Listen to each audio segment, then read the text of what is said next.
Matapos patumbahin ng lindol noong Lunes ang Chuzon Supermarket sa Porac, Pampanga, nagtigil operasyon na muna ang ibang sangay nito. Nakatutok si Ivan Mayrina.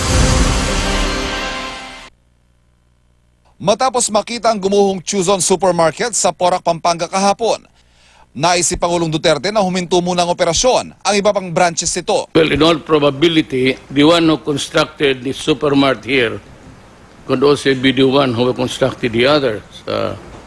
I'd like to presume that, although I stand corrected. So, it would be good at this time to just give them the advice to stop, cease and desist doing business until such time that the clearance is given by government, whether the city engineer or whoever is competent to review the planning and inquire into what kind of materials, whether they were made or applied in right sizes or was there any shortcut made. 4 na taon pa lamang mula nang maitayong gusali, sabi ni DILG Secretary Eduardo Anyo, mukhang may problema mismo sa estruktura. Ang sabi, ito daw ay dating 2-story lang at in-extend to 4th floor. Tingnan natin kung nasunod ba yung structural design niya, no? Kahapon humarap sa CIDG Region 3 ang may-ari ng Chuzon Supermarket na si Samuel Chu.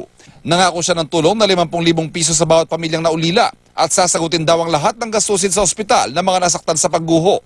Pero mali raw impormasyong pang 2-story lang ang disenyo ng gumuhong gusali at dumaan daw ito sa pagsusuri ng lokal na pamahalaan. It was originally a 4-story building.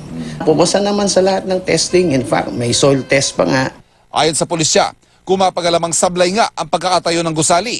Mananagot daw pati ang mga opisyal ng lokal na pamahalaan. Bumubuo kami ng malakas na kaso against the owner. Anong kaso po ito? Kapabayaan, yung negligence resulting to multiple homicide and physical injuries. Lahat yan is i-develop natin at definitely makakasama sila sa kasong ipapile natin.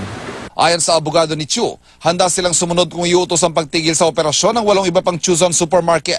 Hindi raw bababa sa 100 empleyado kada branch ang maapektuhan nito.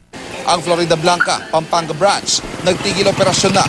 Ayon sa isang tenant, nakitaan din daw kasi ng mga bitak ang gusali. Tigil operasyon na rin muna ang branch ng Chuzon sa Santo Tomas, Pampanga. Pero ang main branch sa Herona, Tarlac, business as usual pa rin. Ayon sa kanilang manager, handa naman daw silang sumunod kung ipapatigil ang kanilang operasyon. Bukas pa din ang branch sa Mariveles, Bataan dahil wala pang closure order.